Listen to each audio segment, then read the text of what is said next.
Welcome back to Community Matters.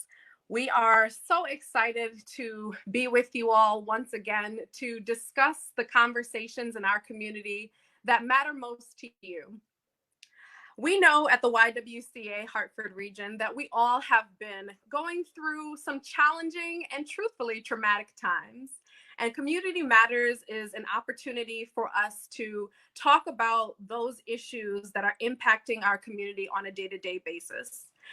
The YWCA continues to be on a mission to eliminate racism, empower women, and promote peace, justice, and freedom and dignity for all.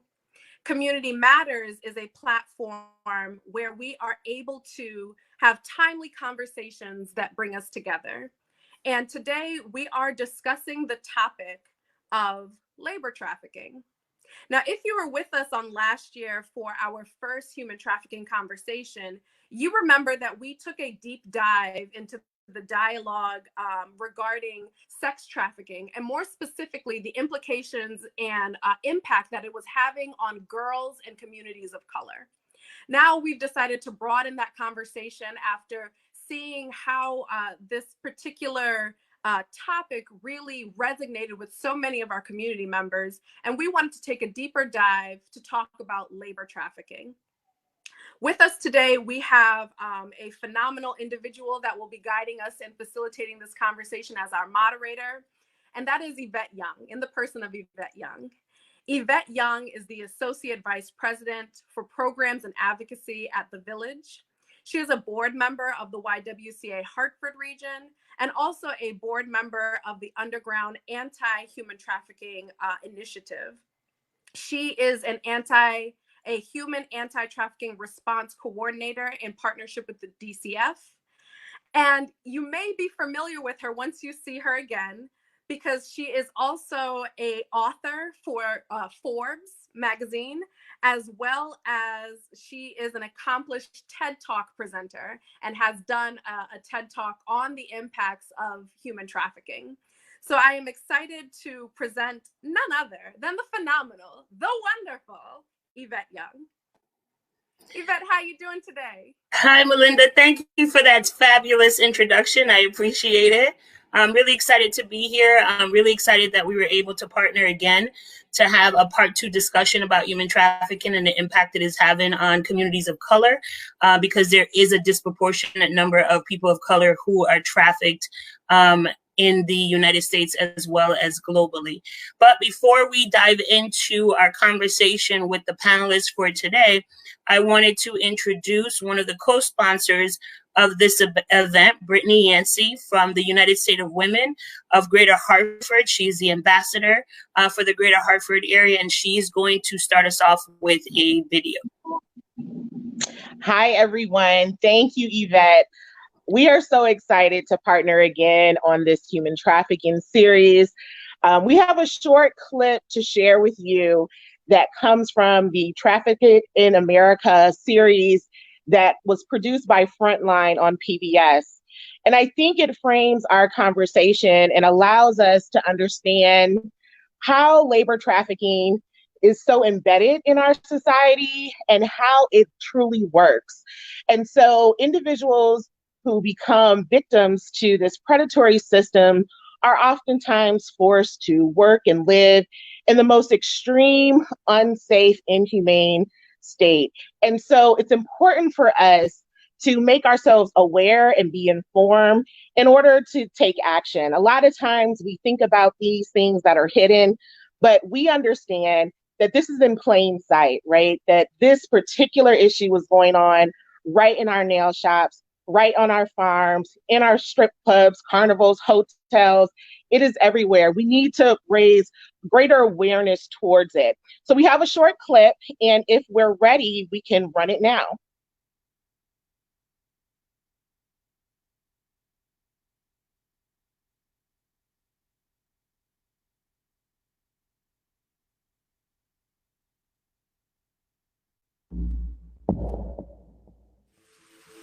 This is where the traffickers force the Guatemalan teens to work off their debts. Que no es fácil ganar $600 por semana, y si esos $600 te quiten 550. No es fácil para una persona entonces. This man says he worked with the teens at Trillium. Cuando alguien ya no quería pagar o se quedaba sin querer pagar o decía querer protestar, entonces le llamaba a su familia. Vamos a quitar de tu tierra y todo su dinero que ha ganado o que él ya ha pagado se va a perder. O amenazaban de muerte. Muchas familias me dijeron a mí, muchos amigos me dijeron a mí que estaban amenazados de muerte, que iban a matar a su papá, a su mamá o uno de sus familiares si no quería pagar o no quería trabajar.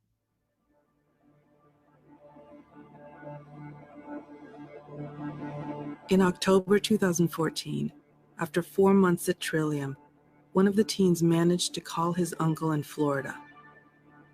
The uncle agreed to talk to us, but was afraid to show his face on camera. Y cuando mi sobrino me llamó, me dijo que al señor pues le había dicho a mi sobrino que si no cumples con tu deuda, a tu papá le voy a ir a dar unos 2 o 3 plomazos. Él estaba asustado y él estaba preocupado, llorándome a mí, llamándome que yo luchara yo por él. Entonces yo le dije que sí, yo voy a tratar la manera. Entonces yo tuve que hablar con el sheriff. One day I received a phone call. There was a gentleman that had a nephew that had been smuggled into the country from Guatemala and was being kept to work against his will in Ohio. And within 24 hours, I had a conference call from the head of the FBI, HSI, and the U.S. Attorney's Office in that region. 2 months later, federal and local law enforcement moved in. A human trafficking bust at an egg farm in Maryland. In the early morning hours, they raided the trailer park where the teens had been living. Federal prosecutors call it modern-day slavery. Their paychecks kept by their traffickers. They detained approximately 45 people. The human trafficking operation was run by a third-party contractor hired by Trillium Farms. At least 10, they determined, were victims of trafficking, including 8 minors. And the U.S. Attorney's Office says its investigation is ongoing. I mean, how could that possibly happen? The more we learned about it, the more it became apparent that there was a connection back to our immigration policies and how the Department of Health and Human Services deals with kids who come here unaccompanied. What makes this Marion case even more alarming is that a U.S. government agency was actually responsible for delivering some of the victims into the hands of the abusers. How could the federal government take these kids in, try to protect them, and then as they send them out to families, pending a court date, give them right back to the people who had brought them up here? Here's one of those homes. This is the trailer. Senator Rob Portman was chairman of the committee that investigated the failures at the Department of Health and Human Services, the agency that released the boys to the traffickers in Ohio. The more we learned, the more troubling it was from a federal perspective, because no one seemed to want to take responsibility for it. What is everybody's doing is doing this. Out the door, we're done. We've got these kids. They're here. They're living on our soil. And for us to just, assume someone else is going to take care of them and throw them to the wolves, which is what HHS was doing, is flat out wrong. I don't care what you think about immigration policy. It's wrong. The HHS division responsible for placing the teens declined to be interviewed. They told the committee they had strengthened their procedures to protect children. But the committee had found over a dozen other cases of trafficking related to the surge and said it's impossible to know just how many more victims there are. It was not just the Ohio egg farm case. There were other cases in which multiple children were placed with sponsors in homes where they were subject to human trafficking, sexual abuse, and other severe forms of abuse and exploitation. More than 180,000 unaccompanied minors have been placed in communities across the country. But because there's so little follow-up with them once they're out of the government's care, we have no idea what's happened to them.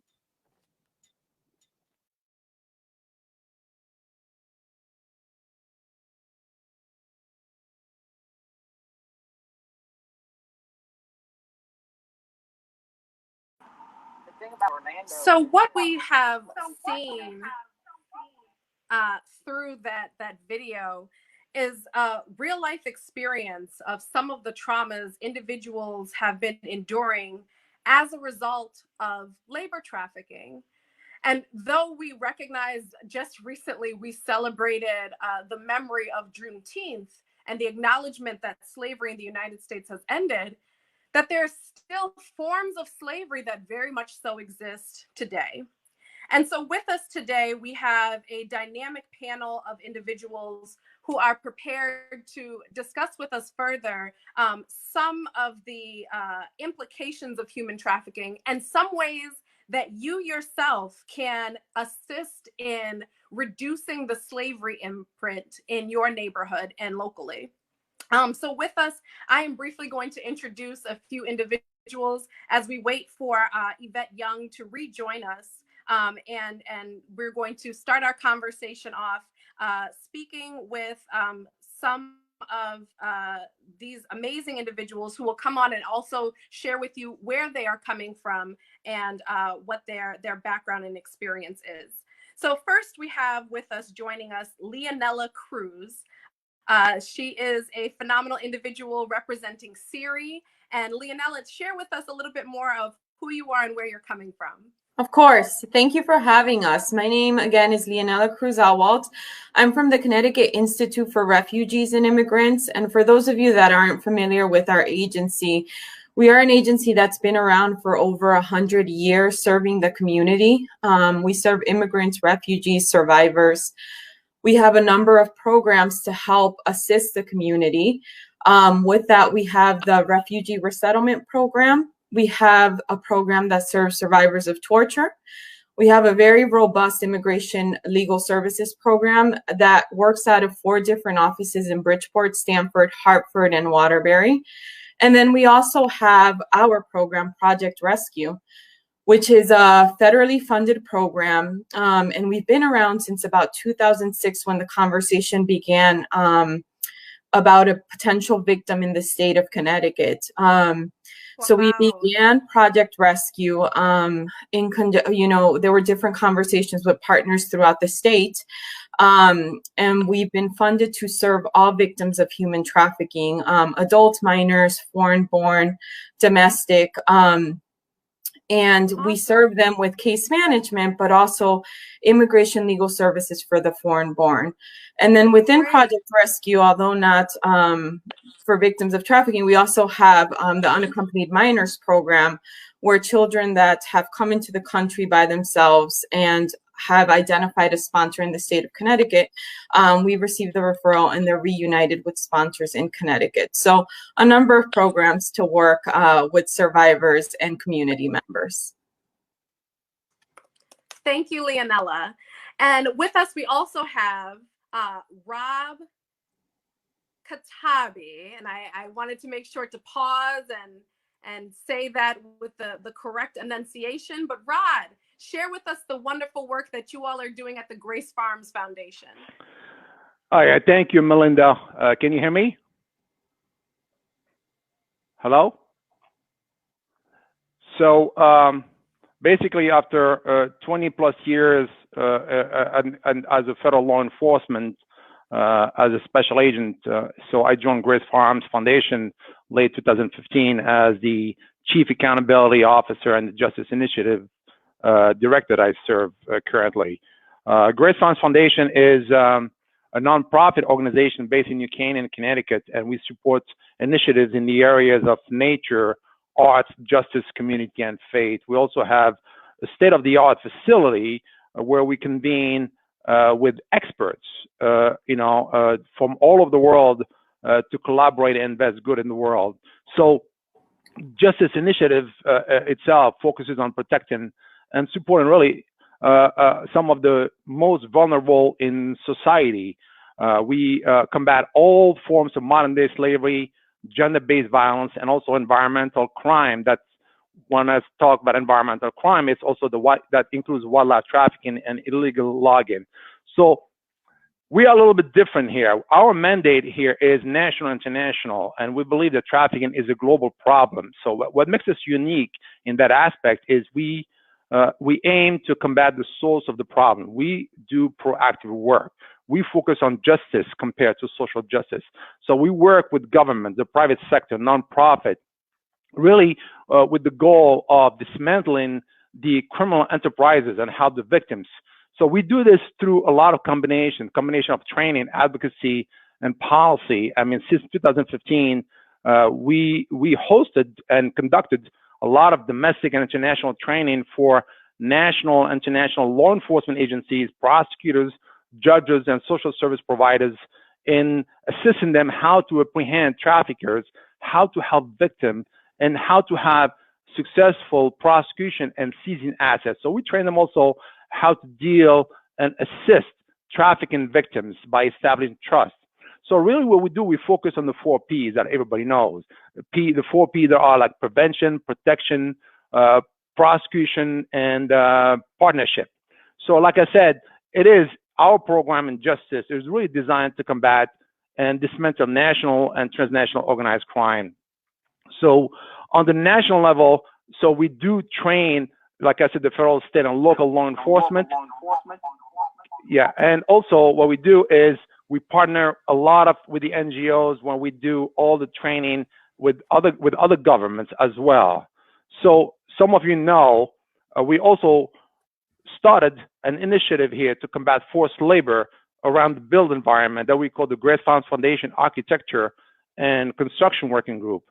So what we do, we bring experts and industry leaders from the built environment to come up with substantive action in eradicating forced labor within the built environment. So what we do is we raise awareness, we work with industry leaders to change the culture, and also our strategy is also to use the law already in place, right? Like, you know, the TFTIA, which is the Trade Facilitation Trade Enforcement Act that was established in 2016, where it says all forced labor produced goods are prohibited from importation in the United States. So we, the foundations, we focus more on the international labor trafficking. We're looking at how the goods are coming into the United States and how can we stop that? How can we help make sure that we're raising awareness to our people, the American people, to make sure whatever they buy, they make sure that the goods are not produced with forced labor. They are slave-free product. Definitely. And we also use different laws, so we can talk about it later. Well, Rod, thank you so much for that overview. That's all incredible work. And we're going to dive deeper into exactly what it is, some more of the work that Grace Farms does. But we also want to take the opportunity to introduce Andrea. Andrea is a phenomenal powerhouse who is joining this conversation from Polaris. Andrea, we are so glad to have you with us. Thank you, Melissa, and thank everybody at the YWCA for this invitation. As I mentioned to you, when you extend the invitation, we are excited to be here and representing Polaris and telling you a little bit more about our work. And especially excited for me to be in this panel with Rod. Grace Farm has been supported of Polaris in many facilitating space for training, as well as with Leonela. I used to work at USCRI, so very excited about having you and share this panel with both of you. So Polaris is a nonprofit NGO based here in Washington. It's named after the North Star, that is a historic symbol of freedom. And we work to reshape the system that make labor trafficking and sex trafficking possible and profitable in North America. How we try to do this? By responding, and I think that's the most known work that Polaris does, responding the urgent need of victims and survivors through the operation of the U.S. National Human Trafficking Hotline, but also by working to change the system that enables sex and labor trafficking. We try to do this by reducing vulnerabilities and holding the right perpetrators accountable. The operation of the National Human Trafficking Hotline is how I mentioned we respond to human trafficking cases. It's a toll-free, 24/7 hotline that receives calls, texts, chat, and email to connect survivors and victims of trafficking with more in English and Spanish and more than 200 other languages via interpretation services. The calls are answered by a specially trained hotline advocate. This is not call center operators, and I think this is very important for all of us that are familiar how human trafficking operates and the trauma involved in the victim and survivors. So that's why it's important to understand that the hotline advocates are especially trained in victim-centered and trauma-informed tactics that connect victims and survivors to safe, appropriate services around the country. All the communication with the hotlines are totally confidential, and you can remain anonymous because we know that safety is a huge risk factor for more of the people that call to the hotline. And there are many areas that I want to share with you, especially how we understand the crime through data-driven insights that I think the conversation will allow us to speak more later. Definitely, it will. And thank you all for joining us. I am actually going to throw this into the hands of Kristen Clark, who is also with the Village. Unfortunately, Yvette is having some technical difficulties, but we are so glad that her comrade is able to step in and join us for this conversation. Kristen, into your hands. Hello, everybody. I know you're expecting Yvette, and hopefully she'll be able to join us shortly. My name is Kristen Clark. I work at the Village, and I also coordinate for the state of Connecticut. I coordinate the Governor's Task Force on Justice for Abused Children. So we're just going to jump right in. So I'm going to throw it out there. You talked a little bit about human trafficking, but what is labor trafficking? How does it work? And typically, who is targeted? So we're going to go in reverse order this time. Okay, so I'll start. So without making a conversation about like an academic conversation about labor trafficking, what I think I would like to share here is the framing of how labor trafficking operates in mainstream industries and target specific population, as we are speaking here in this panel, immigrants and communities of color. So as I said, Polaris has been operating for more than 13 years, the National Human Trafficking Hotline, and that allows the team that does the analysis of the information and share this information with different audiences, a more nuanced and understanding the crime, how interact. So we have seen that labor trafficking in the US manifests in all type of goods, but also provision of services. And we classify these industries when we see labor trafficking happen in different typologies or type, right?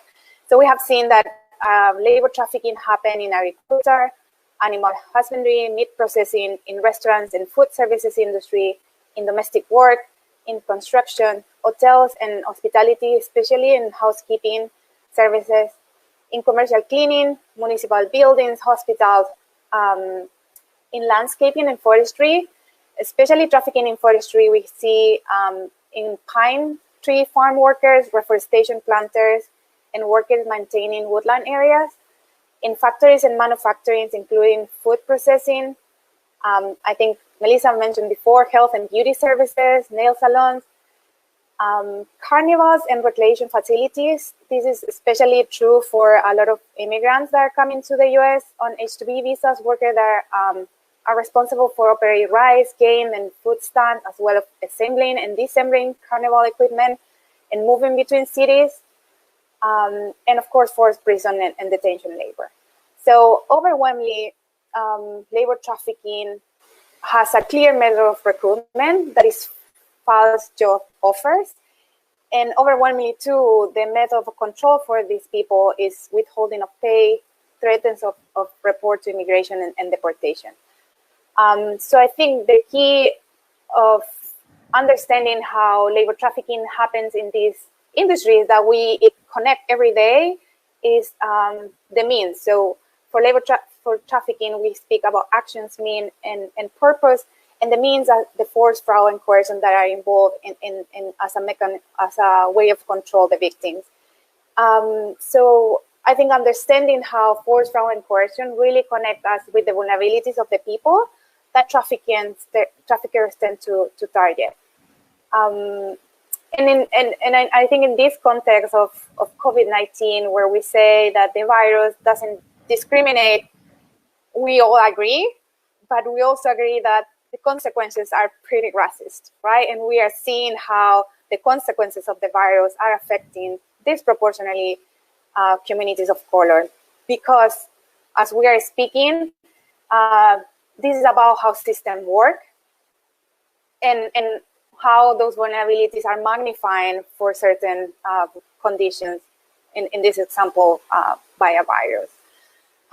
So I think one of the main ideas that I would like for you to resonate with is this idea that forced fraud and coercion operate in different ways depending the context of the victim. So it's important to understand the barriers from the victim's point of view, because, for example, that's something that keeps somebody in a forced labor situation is not the same that will keep you. And we get this a lot, like, why, if we see that they have cell phones or mobile, or why if we see that they are free technically to enter and leave places, they just don't leave the situation. So I think this is where, like, especially trained people can really dig into the trauma and how, again, forced fraud and coercion works to keep victims in a trafficking situation. Okay, thank you for that answer. Rod, I want to get you in on this. Can you talk a little bit about perhaps how complex these operations are, or any other thoughts on labor trafficking? Absolutely, yeah. Thank you, Kristen. I mean, I've been in the investigation business for 30 years. And those operations, they can be very complex, but also they can be simple. It is, even though as simple as it is very hard to investigate, to deal with. So really, like, the domestic service cases that usually involve one single person or a really small group of people, all right? But there are also cases involving like many victims, especially those placed in hospitality and construction. So what we have here, we are dealing with sophisticated criminal operations that have many layers. You know, you have the recruiter, you have the staffing agencies, you have the drivers, you have the safe houses, you have lawyers, and so forth.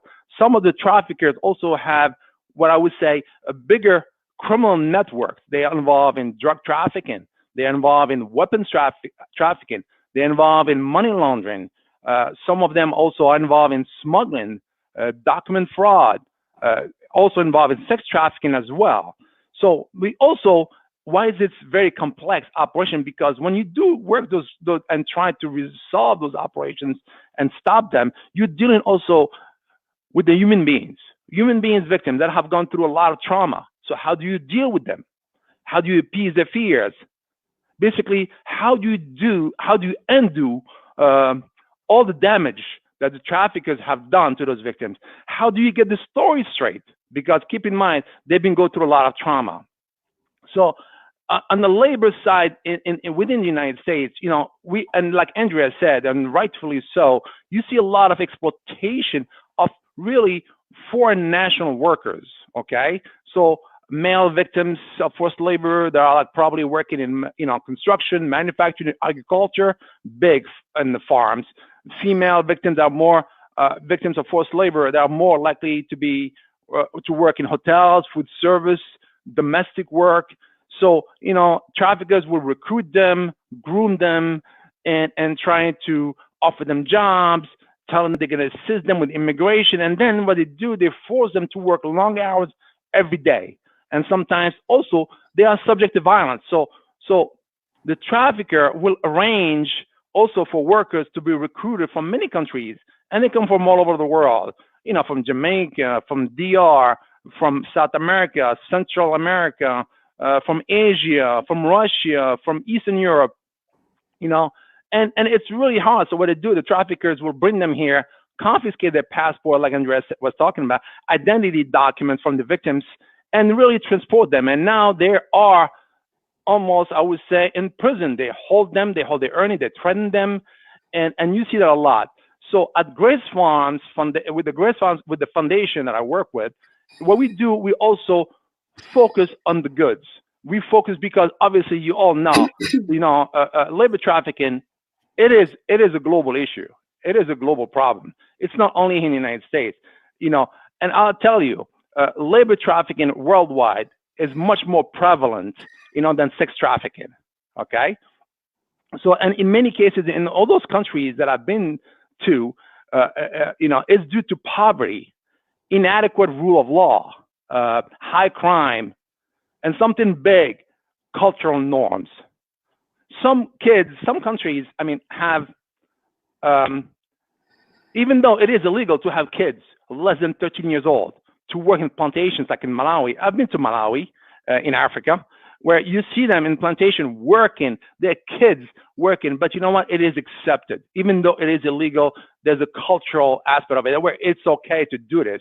And that also contributes to the problems. So it does involve, I mean, labor trafficking internationally involve all types of sectors, from the fish industry in Asia, from the mining in Africa, like we know all the cobalt in DRC, the Democratic Republic of Congo, the diamonds in Sierra Leone, the manufacturers in India, construction in the Middle East, you know, all that stuff. We look at, so at the foundation, at Grace Farms Foundation, what we do, we look at those commodities, those products imported into the United States, and we look at the supply chain, and I can tell you that supply chain can be very complex because due to, you know, I don't want to be too technical here, but also due to transshipment, mislabeling, the use of straw purchasing companies, the use of logistic companies. So what we do, we go out there, you know, overseas, and we investigate. We work with our partners. We work with the State Department. We work with USAID. We work with foreign governments. Okay, and what we do, and we try to, you know, one, do a capacity building with all those law enforcement and social service providers that need a training in those countries. And then what we do also, we work with our government, okay, to trace those supply chains. And you know, the supply chains is very difficult. And like I said before, there are laws like the TIFTIA, the Trade Facilitation and Trade Enforcement Act, that was passed in 2016, that I said before, that really any product, goods that are coming to the United States made or produced or manufactured wholly and in part with forced labor is illegal.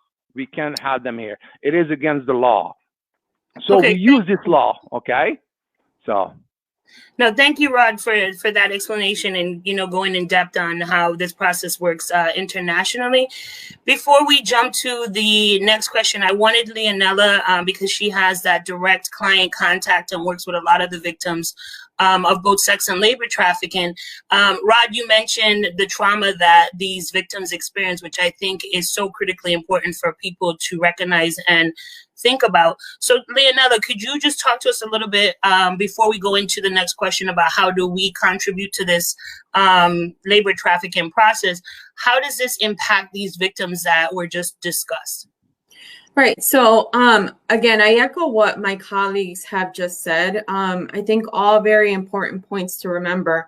One of the things that I would say and I would point out is, as complex as it may be, or whether it be a case where it's a spouse-to-spouse trafficking, that person, it's important to remember that this can affect groups of people, but it can also affect individuals. It can be a single person being trafficked.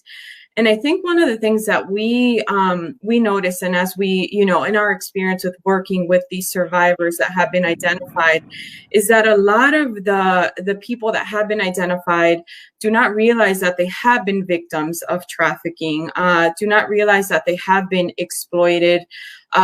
They assume, they believe that this, maybe they're not very good working conditions, but that this is acceptable. Many of the victims that we have worked with come from different countries where maybe they were living in worse conditions, or they were being oppressed, conditions that just weren't favorable. So once they come into the US, if they have food, whether that's minimal or a place to stay, a roof over their heads, although they're not favorable conditions, they're not conditions that should be accepted. To them, that's okay. We've had cases where, you know, they come in and so we have an immigration program, and oftentimes they'll come in just because they have questions on their immigration case. Our staff is trained to also screen for other crimes just in case if they are eligible for some of our programs at CIRI. So as we're speaking with them, you know, red flags come up, and then we're like, okay, this is more than just like an immigration question. This is more than just figuring out if they're eligible for immigration relief. There's a lot more. And from that, we then figure out if they're eligible for any of our programs. If they are eligible for Project Rescue, what we generally try to do is, if they haven't met with an attorney, we do have them meet with an attorney so they can be screened for any immigration options. But then we also have a case manager that will work with them through the process and try to identify goals, but not goals that we're setting up. Instead, they're goals that are identified by the survivors, because we want to ensure that we're empowering them and no longer making decisions for them, because they've lived in a system where people are controlling and maintain that control over them. So for us, it's really important to begin empowering them by having them identify the goals, as small as they may be. And some of them may be just like walking into a doctor's office, and that's fine. If we can help you accomplish that, and for you to feel empowered, where maybe we go in that first visit, but for the second time you can go on your own, then I think we've done our job and we're heading in the right direction. So I would say, in terms of labor trafficking, I think, you know, Rod and Andrea mentioned so many things, and I think labor trafficking isn't just one story. It isn't just one line that's followed. And that's why it's so important to rely on the attorneys that have the information, that have the knowledge, that have worked the cases, but also work very closely with law enforcement. I think in Connecticut, we're very fortunate enough to have partners that we work closely with, where we can talk to the victims and say, hey, we have an agent that would like to talk to you, and if you are willing to share your story, they'll sit down and listen and see if we can do something. So I definitely think with labor trafficking, because it's so complex, it's not just sit down and let's figure this out. I think it takes a number of people to work together in order to find the right route and to get that person to a place where they are self-sufficient and ready to be on their own, whether that takes years, months, whatever that may be for that specific person. All right, thank you, Leonella, for that, and thank you for putting a face to these victims. Oftentimes, you know, these victims are in isolation, and as a community, we're not sure who they are, what they look like, what their struggles are. So I really appreciate you, you know, giving us a glimpse into what that reality looks like for these victims. With that said, oftentimes people will think, you know, I am not contributing to trafficking of any individuals. I don't have any, you know, victims that I'm working with, or anyone that's in my home that is doing domestic servitude, etc. So this isn't an issue that I have to deal with or address. So with that in mind, Andrea, I would like to ask you first to answer this question. How does the average American unknowingly contribute to this form of modern day slavery? Thank you for the question, Yvette. So I think the starting point is understand the crime and like having these conversations and have a real interest to understand how these vulnerabilities that we are speaking about play a role. And as I mentioned, like human trafficking doesn't happen in a vacuum. It's a result of like systems that are failing to protect certain populations. So I think, yeah, inform yourself, understand that it's not only sex trafficking, that it maybe is more awareness, it's also labor trafficking. As we are speaking, labor trafficking happen in different industries, most of the industries that we interact dearly with. Understand how these vulnerabilities play a role in specific communities, as we mentioned, that happen to all gender, that happen to US national and foreign national. And those foreign nationals can be undocumented, but also under legal visas. The National Human Trafficking Hotline, in a short period, like I think in between 2015 and 2019, received more than almost 4,000 calls for foreign nationals with legal temporary work visas that were here in the US that were an exploitation or trafficking situation. And from those, 87% held H-2B and H-2A visas for agriculture and construction, landscaping, different type of work. So I think understand how the crime is diverse and, for instance, also affect diverse population. And I think also part of this awareness and evolution of the awareness is also to understand that, especially for foreign national, rhetoric that really put a fear against authorities, play against the victims, and magnifying the power imbalance that trafficking holds against the victims. Because then they will fear the fear of retaliation, being deported, or face immigration proceedings, looks very real, right? Because that's the narrative that you see every day in many media. So I think understand how those rhetorics also plays again. And I think in the short video we saw that most of, and hopefully that's the hope, right? Most law enforcement have received training on how to interact with trafficking victims, so they were not going to look on immigration status, rather they look on the trafficker and prosecute that angle. Okay. Rod, could you quickly, because I know you've done a lot of international operations, et cetera, can you talk to the audience a little bit about this slavery footprint and how they unknowingly contribute to this process by purchases they make or industries that they support? Right. Thanks, Yvette. Like Leonela said, labor trafficking comes from different forms. It comes from everywhere. So, and we, the United States of America, we are one of the biggest, maybe the biggest consumer in the world. Okay. But we don't do our due diligence. A lot of products that we're buying, we don't even know where they come from, and I always tell a story about a friend of mine who, there was a party. I went to his house and he bought a lot of, because there were a lot of kids there. He bought Mars, Hershey, all this product. And I asked him, and I said, John, do you know, do you know where you're getting this from? Where you bought them? Yeah, I bought them in the store, And so I tried to explain to him, and I did explain to him, but he had no idea, because I said, okay, let's look at the Côte d'Ivoire in Ivory Coast, where the cocoa industry is really that produces probably, I would say probably 30% of the world of cocoa. It's known. Known to be used in child labor. Okay, they're using kids to produce, to do all this. And for years, companies like Mars, Hershey, they promise to make a real change, but they don't. They don't eliminate the child labor in their supply chain. And we Americans don't know about this, and we buy. I'll tell you, Yvette, when you go buy clothes, at stores, do you look at the label? Do you say, okay, well, it's made, which company? Do you do your due diligence in searching, did this company really has a clean supply chain, an ethical supply chain? And I tell you, most of us don't do this. We really don't. And it's a major, major problem. I'll give you another example. Something that everybody has in their house.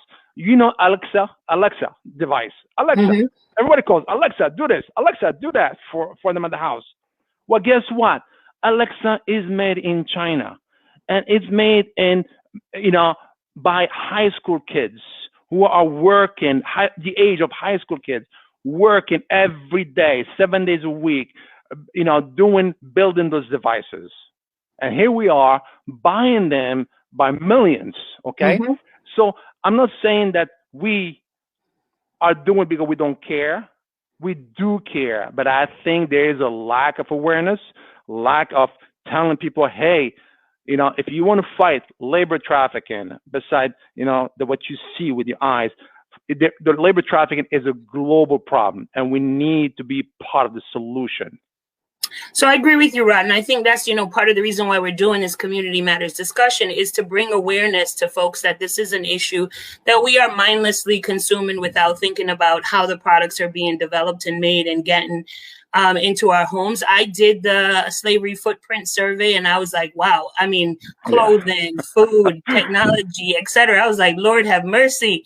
I have, contributed to the labor trafficking piece in our global society. And so knowledge is power, wanting to connect to get more information, to figure out who are these industries I should avoid and how is these products coming to us. So I think, this is the start to bring awareness. And then as people have knowledge and information, they could put pressures on these companies that are using child labor or slave labor to make the products. So we're going to wrap up in about 5 minutes with our panel discussion, because we want to be able to leave some time in our dialogue for our call to action. So I'm going to ask each of you, you have about a minute and a half to respond to this question, because it's critically important that we talk about how do we combat labor trafficking? What do we need to do to end this form of modern day slavery in our society? So I'm going to start with Leonela. As I said, about a minute and a half. This is your summary moment to kind of share what you want the audience to take away and what they can do to help with this issue. Of course.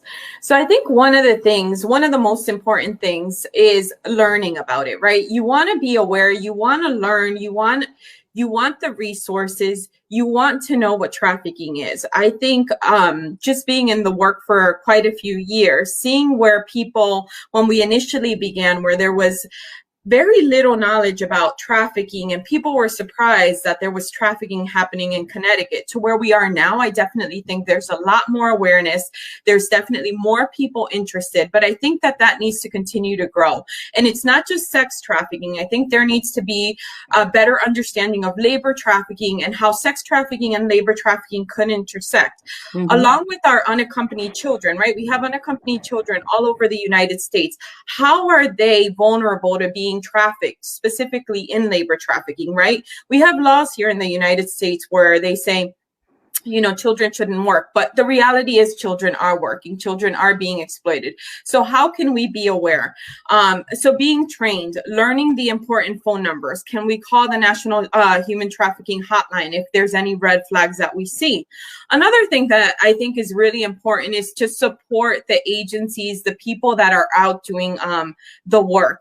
And that can be, I'm not just referring to monetary donations, I'm referring to, there's people with so many skills that they could contribute to the various agencies, whether that be volunteering. Maybe there's a fundraiser that could be set up, or items that could be collected for the survivors that are identified. There's so many needs that various agencies, partner agencies, have throughout the state of Connecticut, that sometimes that skill, that person that comes in and provides that support, helps really elevate the program, the services that are being provided. And I think in general, within, I think, you know, Rod mentioned it a bit, talking to the people within our group, within our circles, letting them know, you know, this footprint that we talk about, right? If you take that survey, you realize how much of it is, and really being aware of how we are contributing as Americans to this exploitation. So I think a lot of it begins just learning and educating yourself at home. And once you've had that knowledge, sharing it with the community as well. Thank you, Leonela. That was very insightful. Andrea, you're next up for what can we do to combat this issue? Yeah, so I think I will focus on how we can all stop trafficking before it happens, because I think that's the key conversation as we speak about immigrants and communities of colors. You can advocate for state and local policies that support healthy families, good jobs, and strong communities. Learn about regulatory legacies that leave certain groups of labor protections, including household workers, agricultural workers, meatpacking workers, prison workers. So learn about temporary work visa system and support policies that provide protections for all these workers, no matter what their status.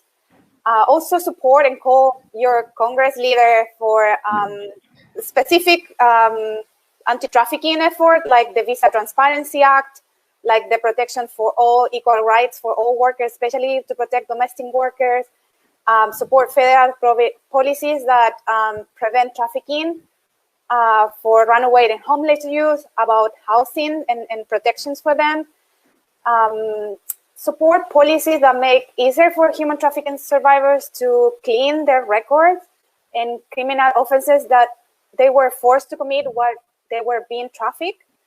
In that way, you allow them to have clean records that allow them to apply for housing, educational loans, etc. So that part is very important. And of course, share the contact information of the U.S. National Human Trafficking Hotline. If you have someone that knows a victim of human trafficking, call the hotline or text.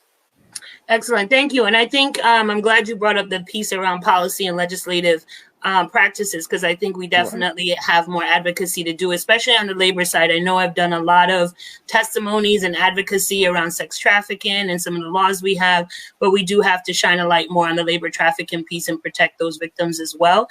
Just so the audience know, we will have a list of resources available at the end of the broadcast on the YWCA's website. So all these numbers and all these big companies and providers will be listed there for you. So Rod, to close us out, what are your strategies or tips to the audience around how to combat this crime?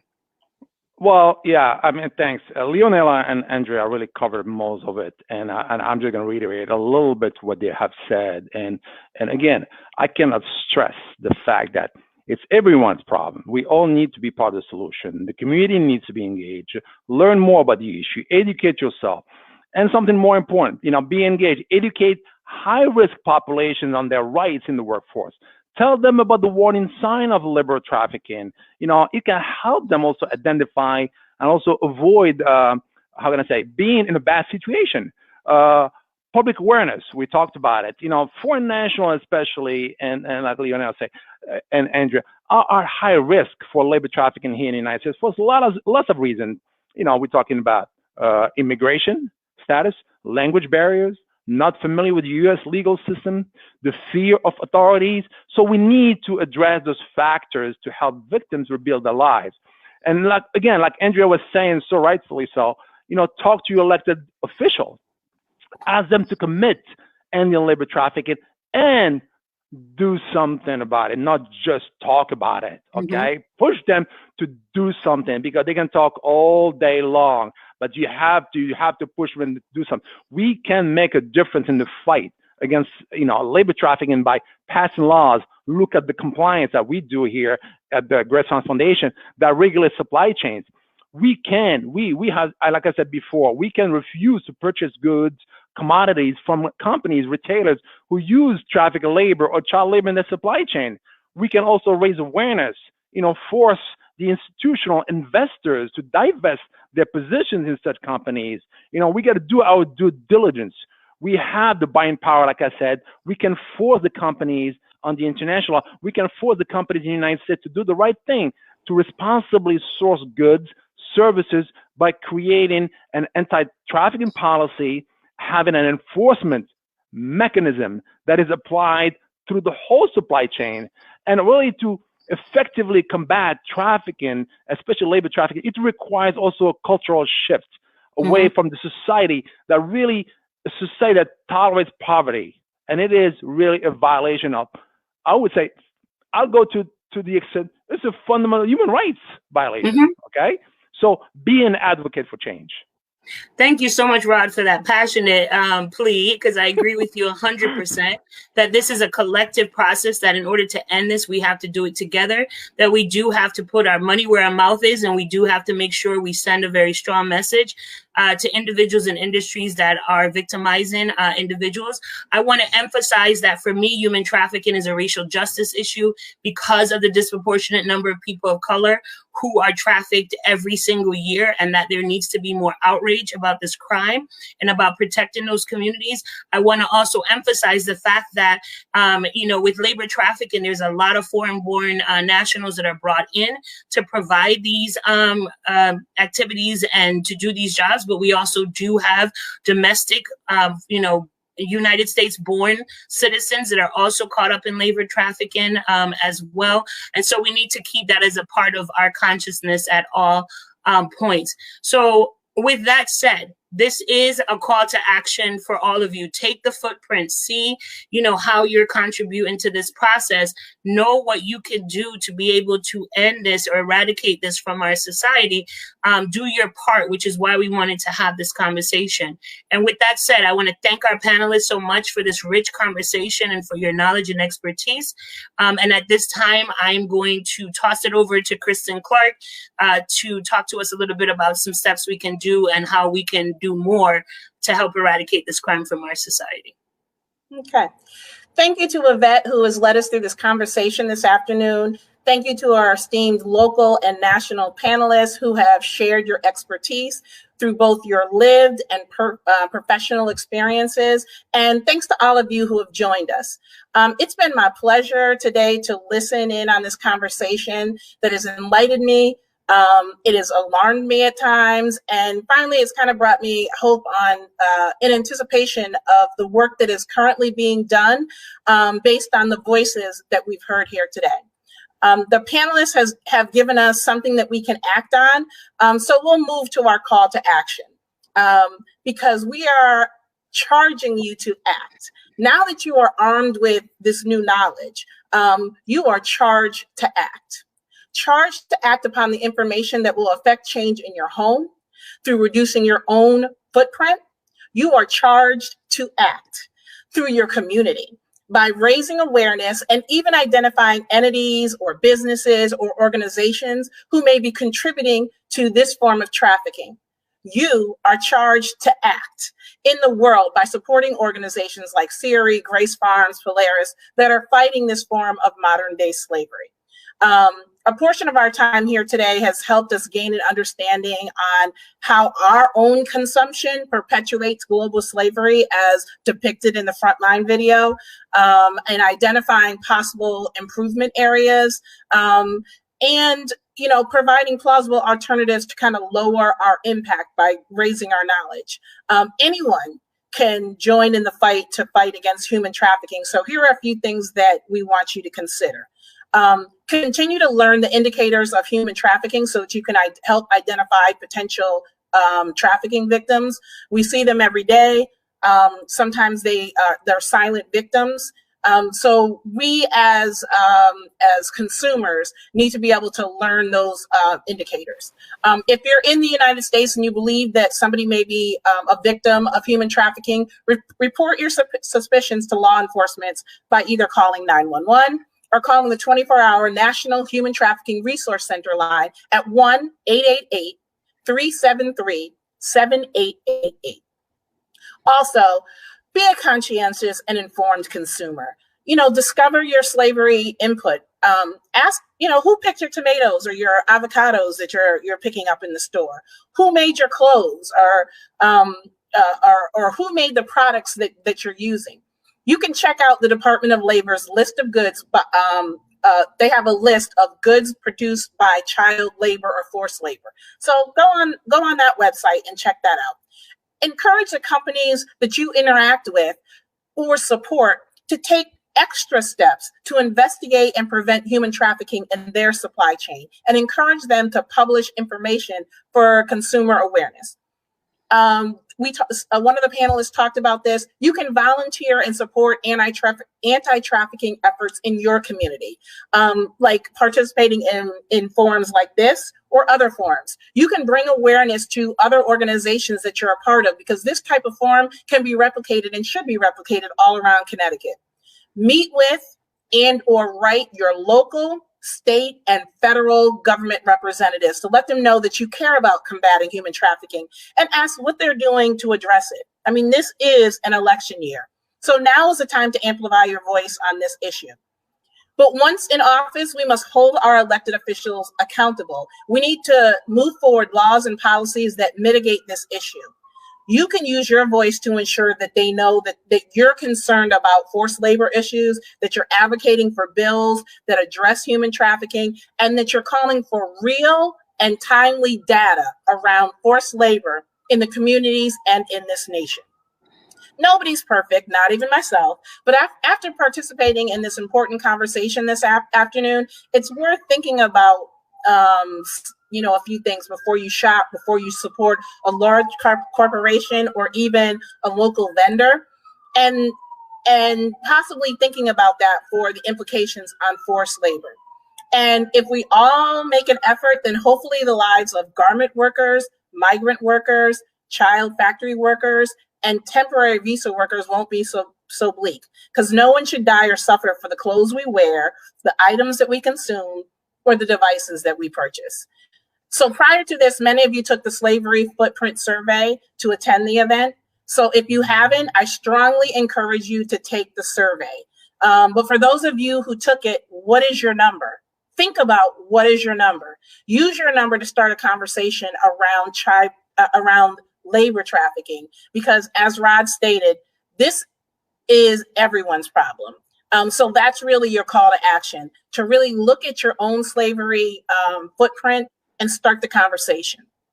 So please review the YWCA's website. There's a section that's dedicated to the Community Matters resources. Listed there are resources around labor trafficking. There are continued opportunities to increase your knowledge on trafficking so that you too can raise this issue, advocate for this issue, and follow the work that's on a national and global level. And with that, I'm going to hand it back off to Melinda Johnson of the YWCA Hartford region. Thank you so much, Kristen. We truly had a phenomenal time in this conversation, and I can't even mark the moments where I was taken aback at how my personal life was contributing to this larger, greater issue. So thank you, Kristen. Thank you, Leonella. Thank you, Rod. Thank you, Andrea. Thank you, the phenomenal, the fabulous Yvette Young, for moderating this for us.